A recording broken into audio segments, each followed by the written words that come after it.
हे मेरे बोलने वाले पेड़, तुम मुझे ये बताओ कि इस जंगल में राजा ने अपना खजाना कहाँ पर छुपाया है? नहीं मुसाफिर, मैं तुम्हें खजाने के बारे में नहीं बताऊंगा। तुम इंसानों के लालच की वजह से पेड़ जानवर सब परेशान हैं।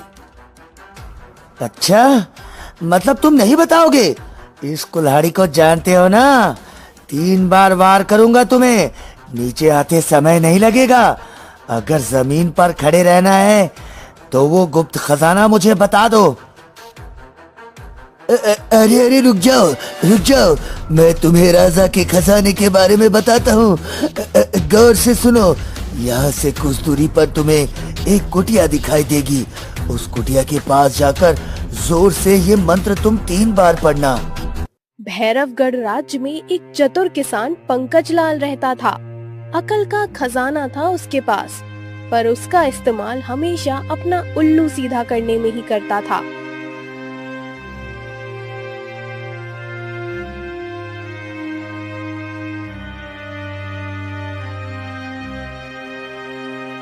एक दिन वो अपने सबसे जिगरी दोस्त किशन के पास गया।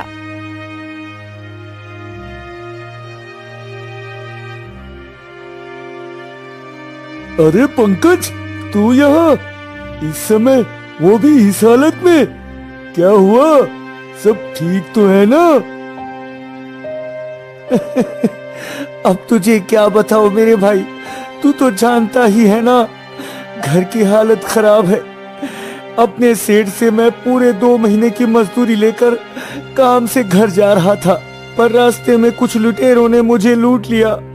अब तू ही बता, खाली हाथ में घर कैसे वापस जाऊं?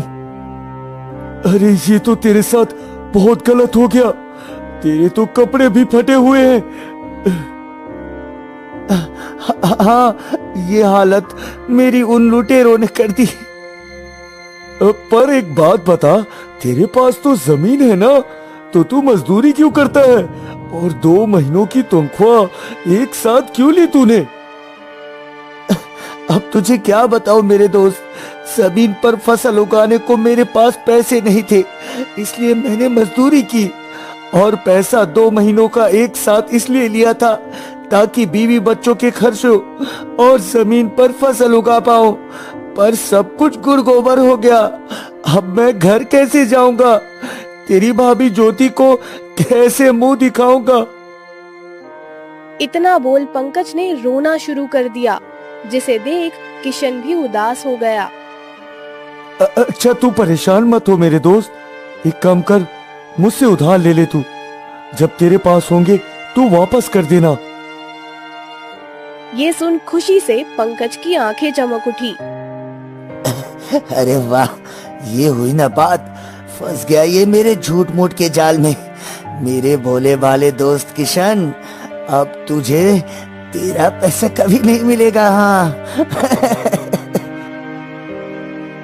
अरे धन्यवाद दोस्त, मैं जल्द ही लौटा दूंगा तुम्हें। ये तेरा एहसान मैं कभी नहीं भूलूंगा।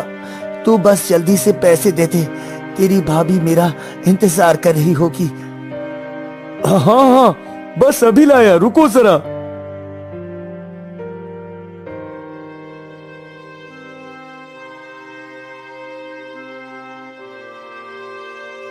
किशन अपना पूरा पैसा पंकज के हाथ में थमा देता है।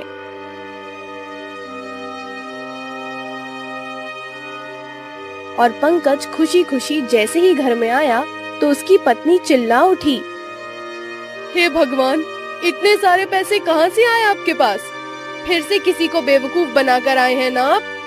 अरे भाग्यवान, आते ही तू शुरू मत हो जाया कर।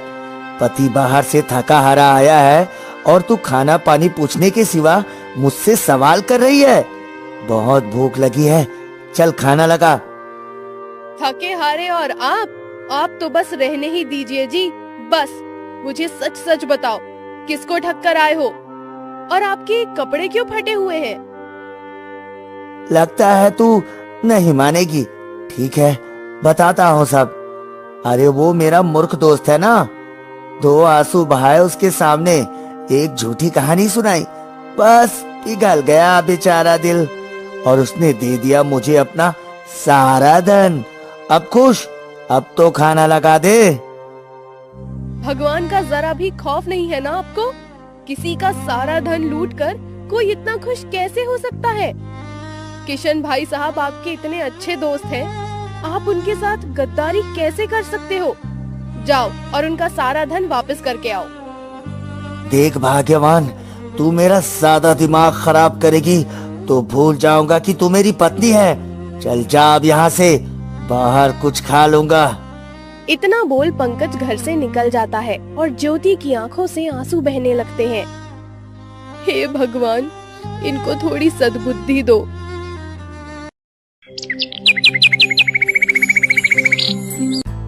अगले कुछ ही दिन में पंकज ने वो सारे पैसे खर्च कर दिए। ऐसे ही लोगों को बेवकूफ बनाने का सिलसिला पंकज ने लगातार बनाए रखा और एक दिन इन छोटी मोटी चालाकी से काम नहीं चलेगा पंकज बेटा, तुझे तो कुछ बड़ा सोचना होगा। पर क्या? सोच सोच, कुछ तो सोच।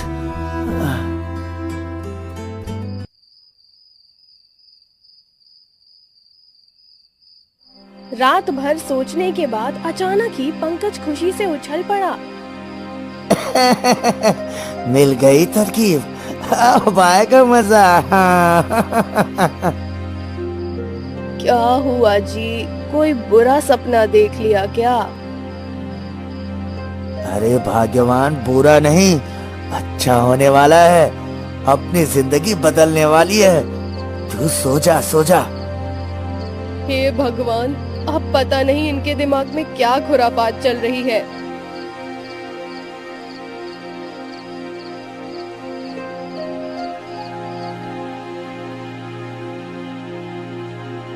अगली सुबह होते ही पंकज ने अपने सबसे पुराने कपड़े पहने, गरीबों का हुलिया बनाया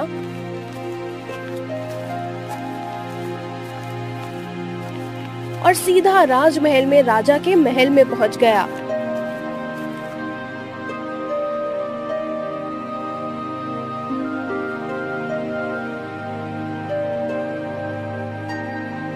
महाराज, कोई गरीब आदमी आपसे मिलना चाहता है, बहुत रो रहा है। लगता है बेचारे के साथ बहुत गलत हुआ है। बस एक बार आपसे मिलना चाहता है महाराज। हाँ ठीक है, उसे हमारे सामने पेश करो। जो हुकुम महाराज। पंकज को राजा के सामने पेश किया गया। पंकज तुरंत राजा के पाँव में गिर गया। महाराज, मेरी मदद कीजिए, मैं मुसीबत का मारा हूँ। सहारा दीजिए महाराज, सहारा दीजिए। अरे अरे, घबराओ नहीं। सबसे पहले रोना बंद करो और खड़े होकर हमें बताओ क्या हुआ है। महाराज, मेरा नाम पंकज लाल है। मैं बहुत गरीब आदमी हूँ। मेरा काम छूट गया है। मेरी पत्नी को एक भयंकर बीमारी हो गई है। अगर तुरंत उसका इलाज नहीं करवाया गया तो वो मर जाएगी। मेरे पास धन नहीं है, मेरी मदद कीजिए महाराज। अगर मेरी पत्नी का इलाज नहीं हुआ तो वो मर जाएगी। मेरे बच्चे बर्बाद हो जाएंगे महाराज, बर्बाद हो जाएंगे। अरे अरे अरे, घबराओ नहीं युवक, हम राजा है भैरवगढ़ के और हमारे होते हुए कोई ऐसे बर्बाद नहीं हो सकता। हम देंगे तुमको धन जिससे तुम अपनी पत्नी का इलाज करवा सको। अरे इस राजा को तो बेवकूफ बना दिया। मेरे दो झूठे आंसुओं पे यकीन कर लिया ये बेवकूफ। खैर, मुझे क्या, मुझे तो मोटी रकम मिलने वाली है। हाँ। अरे क्या सोच में डूब गए युवक। महाराज, आपका जितना भी धन्यवाद करूं कम है महाराज। आपकी वजह से मेरी पत्नी बच जाएगी। आपका बहुत बहुत आभार महाराज, आपका बहुत बहुत आभार। मंत्री जी, हमारे शाही खजाने से पंकज को एक बड़ी रकम दी जाए। पर महाराज, मेरी एक बार। जैसा कहा है वैसा करो। हम अपनी जनता को खुश देखना चाहते हैं बस। हाँ ठीक है, जो हुकुम महाराज।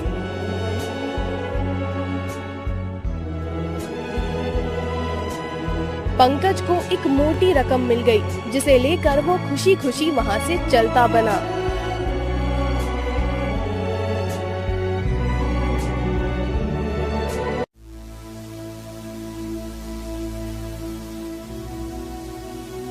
ये आपने क्या किया महाराज? बिना इस इंसान की जांच पड़ताल किए इसे इतना सारा धन दे दिया। अरे उसकी जरूरत नहीं है। आपको उस बेचारे की हालत दिखाई नहीं दी? कितना तड़प रहा था वो अपनी पत्नी के लिए।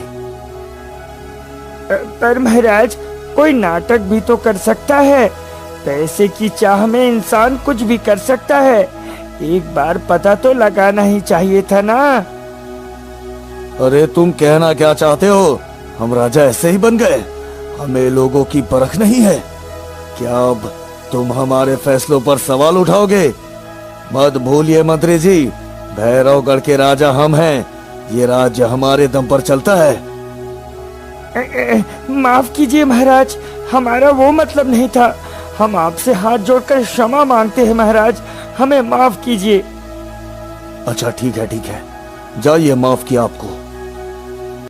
उधर धन लेकर जैसे ही पंकज घर पहुंचा, तो ज्योति पंकज के हाथ में धन देख फिर से भड़क उठी।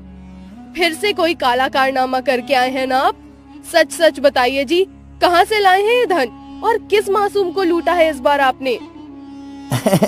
अरे भाग्यवान, भड़क मत आज तो मैं बहुत खुश हूँ, क्योंकि आज तो मुझे तेरी वजह से इतना सारा धन मिला है। हाँ। मेरी वजह से मतलब? हाँ, तेरी वजह से ही। और इस बार किसी मासूम लाचार को नहीं ठगा, बल्कि महाराज विक्रम सिंह को ठग कर आया हूँ। ये सुनकर तो ज्योति के पांव तले जैसे जमीन ही खिसक गई। हे भगवान, इस बार आपने महाराज को ही ठग लिया। वो हमें नहीं छोड़ेंगे। इस बार वो हमें नहीं छोड़ेंगे। अरे तू डर मत, तुझे सब बताता हूँ मैं। पंकज ने सारी कहानी ज्योति को बता दी, जिसे सुनकर ज्योति की आंखों में आंसू आ गए। आज तो आपने गिरने में हद ही कर दी। अब बस हो गया। ये हराम की कमाई ना मैं खाऊंगी और ना मेरे बच्चे। मैं इस घर को अभी के अभी छोड़कर अपने मायके जा रही हूँ। अरे ये हराम हलाल कुछ नहीं होता। और क्या घर जाने की बात कर रही है? तू कहीं नहीं जाएगी, वरना मेरा हाथ उठ जाएगा। मेरे और मेरे धन के बीच में कोई नहीं आएगा। हाँ, मैं भी देखती हूँ आप मुझे जाने से कैसे रोकते हैं। मैं अपने बच्चों को आपके जैसा कभी नहीं बनाऊंगी। ज्योति का गुस्सा देख पंकज का गुस्सा भी बढ़ गया। दोनों का झगड़ा इतना बढ़ गया कि पंकज का हाथ ज्योति पे उठ गया और ज्योति रोते हुए अपने दोनों बच्चों को लेकर अपने मायके चली गई। अरे गई तो जाए, मुझे फर्क नहीं पड़ता। मैं तो इन पैसों से ऐश करूंगा, ऐश। हाँ।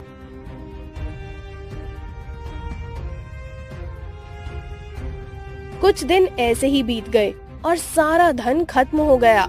तो पंकज को फिर से तरकीब सूझी। अरे लगता है महाराज विक्रम सिंह को फिर से बेवकूफ बनाने का समय आ गया है। चल बेटा पंकज, बन जा फिर से बेचारा। हाँ। पंकज फिर से राजा के पास पहुंच गया।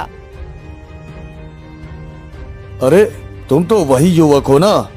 अब कैसी है तुम्हारी पत्नी? ठीक है ना वो? अब क्या बताऊं महाराज, मैंने जो भी धन कमाया और जितना भी धन आपसे मिला सब अपनी पत्नी के इलाज पे लगा दिया, पर फिर भी मेरी पत्नी नहीं बच पाई महाराज। ये तो तुम्हारे साथ बहुत दुखद हुआ युवक, हमें बहुत अफसोस है। इतना ही नहीं महाराज, मेरे पास कोई रोजगार नहीं है। घर पर जमीन बिक गया है, बच्चे सड़क पर आ गए हैं, उनको खिलाने को कुछ भी नहीं है महाराज। अब ऐसे में आप ही मेरी मदद कर सकते हैं। मदद कीजिए महाराज, मेरे भूखे बच्चों पर दया कीजिए महाराज, दया कीजिए। हमें अफसोस है इस बात का। हम तुम्हें इस महल में नौकर का काम और रहने की जगह दे सकते हैं। नहीं महाराज, मैं अपनी खुददारी को भूलकर आप पर बोझ नहीं बनना चाहता यहाँ पर रहकर। अच्छा फिर तुम ही बताओ, मैं तुम्हारी कैसी मदद कर सकता हूँ? महाराज, अगर आप सच में मेरी मदद करना चाहते हैं तो मुझे कुछ धन दे दीजिए, जिससे कुछ जमीन लेकर उस पे फसल उगा सकूं, साथ में अपने बच्चों को 2 समय का भोजन दे सकूं महाराज। वाह वाह, क्या खुददारी है तुम्हारी। ठीक है मंत्री जी, इस गरीब युवक को इतना धन दो जिससे ये अपना काम शुरू कर सके। नीति पहले ही बेचारे के साथ बहुत गलत कर चुकी है। ये सब सुनते ही मंत्री जैसे कहीं खो सा गया। यहाँ रहकर मेहनत करने से इसने तो मना कर दिया और धन की मांग कर दी। कुछ ना कुछ तो झोल है इस आदमी में। अगर ये बात महाराज से कहूँगा तो फिर ये गुस्सा करेंगे। मुझे ही सच का पहले पता लगाना होगा। हाँ, क्या हुआ मंत्री जी, कहाँ खो गए आप? कुछ नहीं महाराज, जो हुक्म आपका। मैं अभी धन देता हूँ इस आदमी को। ये सुनकर पंकज फिर से खुश हो गया। ये राजा तो सच में बड़ा मूर्ख है, दूसरी बार बेवकूफ बन गया। चलो मेरे लिए तो अच्छा ही है, जल्द ही फिर से बेवकूफ बनाने में मजा आएगा। हाँ। पंकज फिर से धन लेकर चला गया।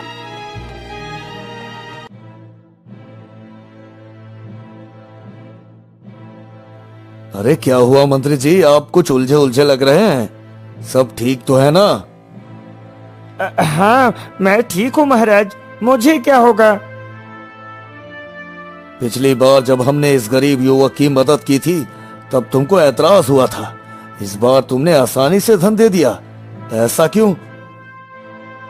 दरअसल महाराज, अब हमें भी लगता है कि बेचारा मुसीबत का मारा है, बस इसलिए। आप ज्यादा चिंता मत कीजिए महाराज।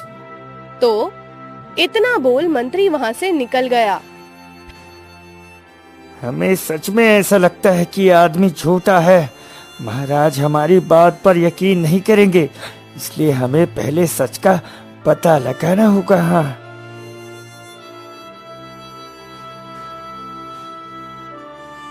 फिर से कुछ दिन ऐसे ही निकल गए। पंकज का धन खत्म हुआ तो उसने फिर से महल का रुख किया।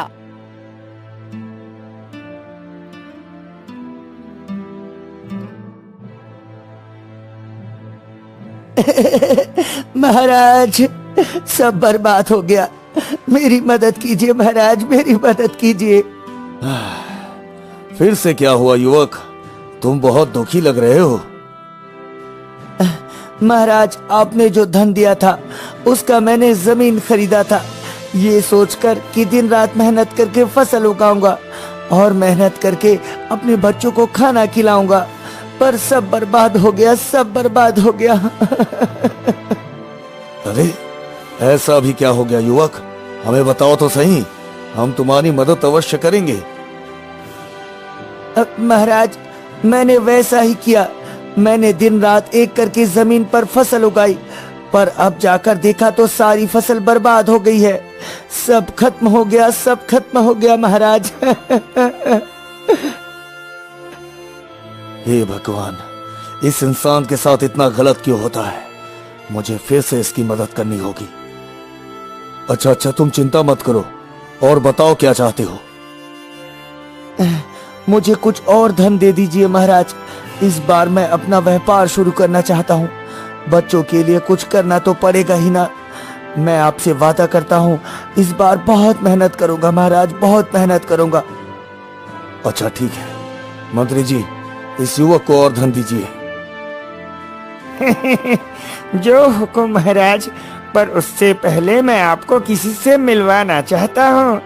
बस आप इजाजत दीजिए महाराज। हाँ ठीक है, मिलवाइए।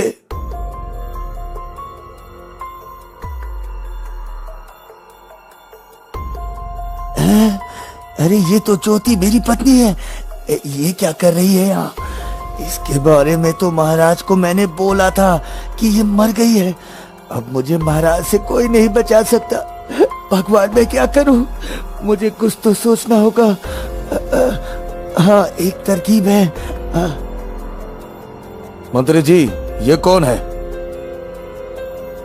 ये इस गरीब बेचारे पंकज की वही पत्नी है जिसके बारे में उसने बताया था कि वो मर गई है महाराज।